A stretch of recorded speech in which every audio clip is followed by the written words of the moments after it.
Hello बच्चों, आज की इस क्लास में हम सीखेंगे कि अगर जो इंटरेस्ट है उसको हम हाफ ईयरली या क्वार्टरली कंपाउंड कर रहे हैं तो कैसे कैलकुलेट करेंगे। नॉर्मली आपने सीखा, मैंने आपको सिखाया था कि इंटरेस्ट जो है एनुअली कंपाउंड होता है।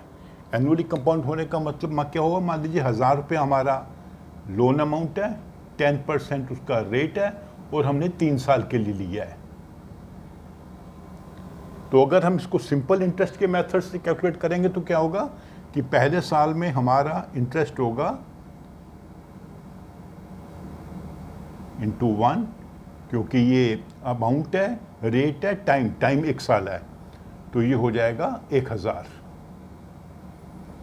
10% 1000 हो गया सिंपल।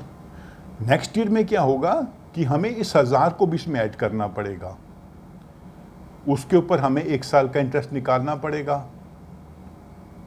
वो है 1100। ठीक है, पहले साल में 1000, दूसरे में 1100, क्योंकि ये 1000 भी इसमें ऐड हो गया। ठीक है, 1 2 3 1100। तो उससे नेक्स्ट में क्या होगा, ये 1000 भी इसमें ऐड हो जाएगा।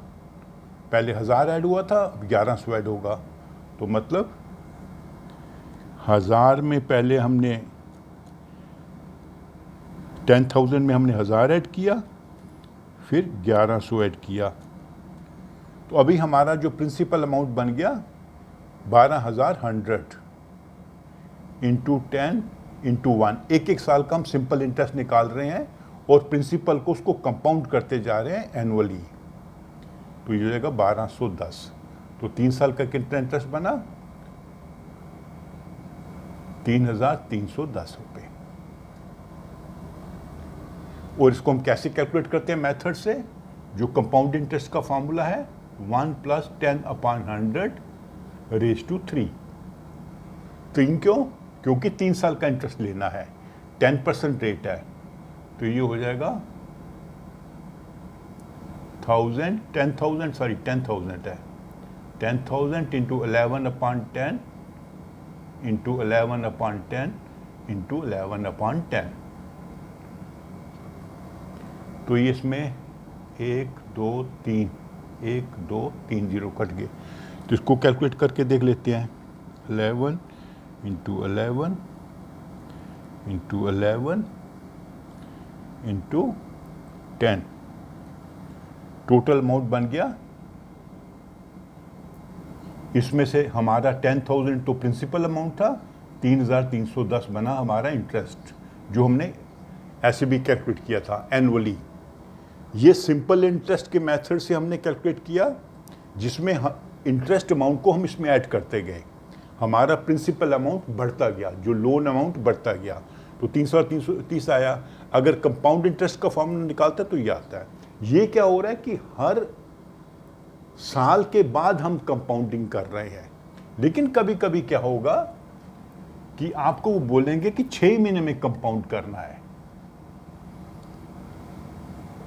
ठीक है, मान लीजिए हमने 1.5 साल के लिए लोन लिया है। 1.5 साल कितना होता है, 18 महीने, 3/2 ईयर्स। तो 1.5 साल के बाद हमने इसको कंपाउंडिंग करनी है। तो इसको अगर हम सिंपल इंटरेस्ट से कैलकुलेट करते हैं तो 10,000 इंटू 10, तो 6 महीने का मतलब क्या होता है, आधा साल। आधे साल के बाद हमने कंपाउंड करनी है, 1/2/100। तो इसको कैलकुलेट करेंगे तो ये बन जाएगा 500 रुपये 6 महीने के बाद। ये फिर 6 महीने के बाद ये 500 इसमें ऐड हो जाएगा, फिर हम 6 महीने का कैलकुलेट करेंगे, मतलब आधे साल के लिए कैलकुलेट करेंगे, तो ये अमाउंट बन जाएगा आपका 525 रुपये। तो 1 साल पूरा हो गया, लेकिन हमें 1.5 साल का चाहिए, फिर 6 महीने का कैलकुलेट करेंगे, अब ये अमाउंट इसमें ऐड हो जाएगा। अब ये बन जाएगा 11,025। प्रिंसिपल में पहले ये अमाउंट ऐड किया, फिर इसमें ये ऐड किया, कंपाउंडिंग हो रही है ना इसलिए। तो ये भी 6 महीने का है, 6 महीने मतलब 1/2 साल। तो इसको कैलकुलेट करेंगे तो ये बन जाएगा 551 रुपये 25 पैसे। टोटल बन जाएगा 1576 रुपये 25 पैसे।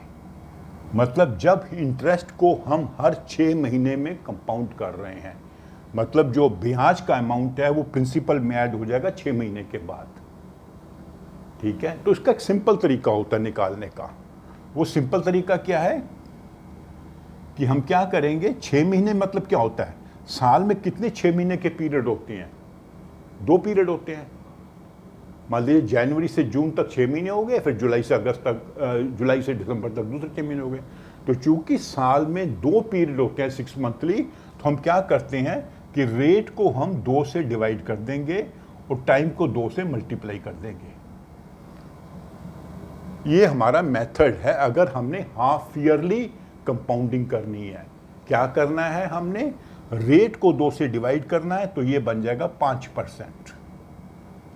और जो ईयर क्या बनेंगे, 3/2 के बन जाएंगे 3 ईयर्स नहीं है, 3 पीरियड्स हैं 6-6 महीने के। 1.5 साल में 6-6 महीने के 3 पीरियड होंगे। तो अभी हम कंपाउंड इंटरेस्ट का फॉर्मूला लगा देंगे सीधा।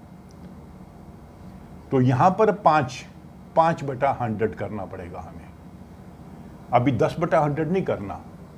तो ये इंपॉर्टेंट चीज है। रेट ऑफ इंटरेस्ट हाफ हो गया और जो टाइम है जो 3/2 ईयर था वो बन गया 3। तो इसको कैलकुलेट करेंगे, 10,000 इंटू ये हो जाएगा 21/20 इंटू 21/20 इंटू 21/20। तो इसको जब आप कैलकुलेट करोगे तो आपका अमाउंट बन जाएगा 11,576.25। ये टोटल अमाउंट है जिसमें प्रिंसिपल भी इंक्लूडेड है। तो 10,000 प्रिंसिपल इसमें से अगर माइनस कर देंगे तो इंटरेस्ट का अमाउंट बन जाएगा 1,576 रुपये 25 पैसे, जो हमने पहले मेथड से कैलकुलेट किया था, हर 6 महीने का इंटरेस्ट अलग से कैलकुलेट करके। तो अभी आपने ये समझना है कि जब भी आपको इंटरेस्ट कैलकुलेट करना है और उसको कंपाउंड करना है 6 महीने के आधार पर, तो हमारा सिंपल तरीका क्या होता है कि हम रेट को 2 से डिवाइड कर देंगे और टाइम पीरियड को 2 से मल्टीप्लाई कर देंगे। टाइम को 2 से मल्टीप्लाई करेंगे और रेट को 2 से डिवाइड कर देंगे। तो ये रेट ऑफ इंटरेस्ट नया बन जाएगा, ये टाइम पीरियड बन जाएगा। इससे हम फिर कैलकुलेट करेंगे इंटरेस्ट। 10% और 3/2 से नहीं करेंगे, हम करेंगे 5% एंड 3 से। ये जो टाइम है 3 है और रेट है 5। ठीक है, तो अगर इसी को हमने क्वार्टरली करना होता,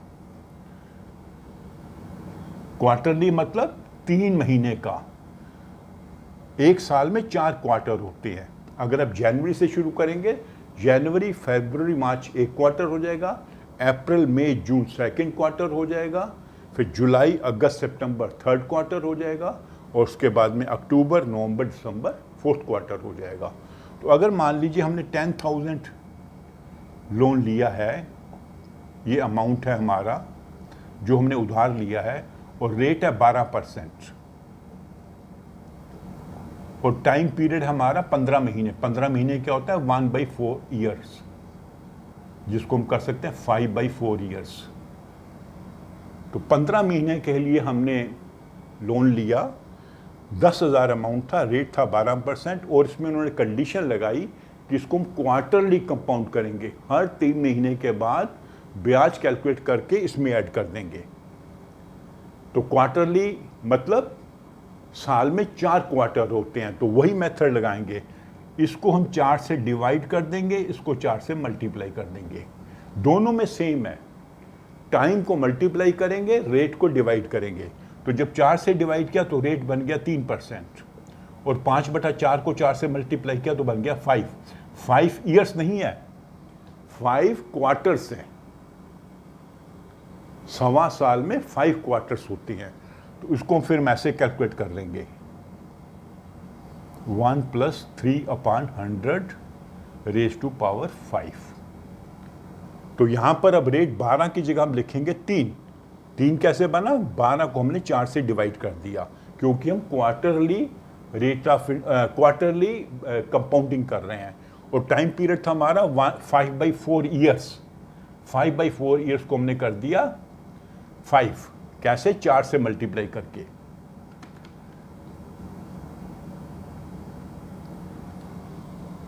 तो ये रेट होता है, ये टाइम पीरियड होता है। तो इसको हम कैलकुलेट करेंगे, 10,000 ये हो जाएगा 103। 100 को 1 से मल्टीप्लाई किया, 3 ऐड कर दिया, तो इसको 5 बार करना पड़ेगा।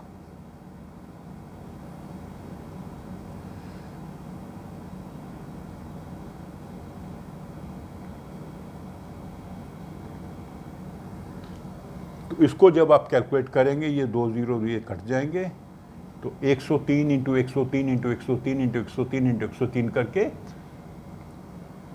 1 लाख से डिवाइड कर देंगे। तो ये करके बता देता हूँ मैं आपको, 103 इंटू 103, 3 4 5, तो इसको डिवाइड करना है हमने 1 लाख से, 1 2 2 4 2 6, तो अमाउंट बना 11,592 रुपये 74 पैसे। तो ये टोटल अमाउंट है। इसमें से अगर हम 10,000 माइनस कर देंगे प्रिंसिपल अमाउंट का, तो इंटरेस्ट बन जाएगा 1,592 रुपये 74 पैसे। 92 सॉरी 15 सॉरी गलत लिखा है, 1,592 रुपये 74 पैसे। टोटल जो पैसा आपने वापस करना है वो है 11,592.74। 15 महीने के बाद 10,000 लिया था और आपको 11,592.74 वापस करना है, जिसमें 10,000 तो आपका प्रिंसिपल अमाउंट है जो आपने लोन लिया था, और प्लस 1,592.74 ये आपने इंटरेस्ट देना है। और ये इंटरेस्ट हमने कैसे कैलकुलेट किया, क्वार्टरली कंपाउंड हुआ, और जितना ज़्यादा कंपाउंडिंग होगी उतना ज़्यादा अमाउंट बढ़ता जाएगा।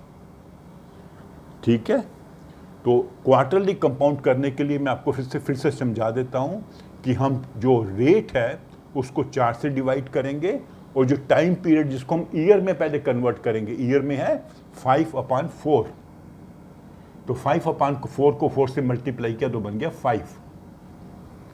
तो ये रेट ऑफ इंटरेस्ट बना और ये बना टाइम पीरियड। ये basically quarterly rate of interest है, और 5 क्वार्टर का हमने कैलकुलेट करना है। आप इसको ऐसे समझ सकते हैं कि हर क्वार्टर में 3% इंटरेस्ट लग रहा है आपको, और टोटल क्वार्टर्स हैं जिसमें आपने इसको कैलकुलेट करना है कंपाउंडिंग करके, वो है 5 क्वार्टर्स। तो ये इससे फॉर्मूले से हमने निकाल लिया। तो इस प्रकार जो है आपने कोई भी क्वेश्चन करना है जिसमें कंपाउंडिंग हाफ ईयरली हो रही है या 6 मंथली हो रही है, तो बहुत इजीली निकल जाता है। हाफ ईयरली के लिए क्या करना है, आपने रेट ऑफ इंटरेस्ट को 2 से डिवाइड करना है, और टाइम पीरियड को जो ईयर में लिख के 2 से मल्टीप्लाई करना है, तो उससे आपको मिल जाएगा कि 6 महीने का इंटरेस्ट कितना होगा और कितने 6 महीने के टाइम पीरियड्स हैं।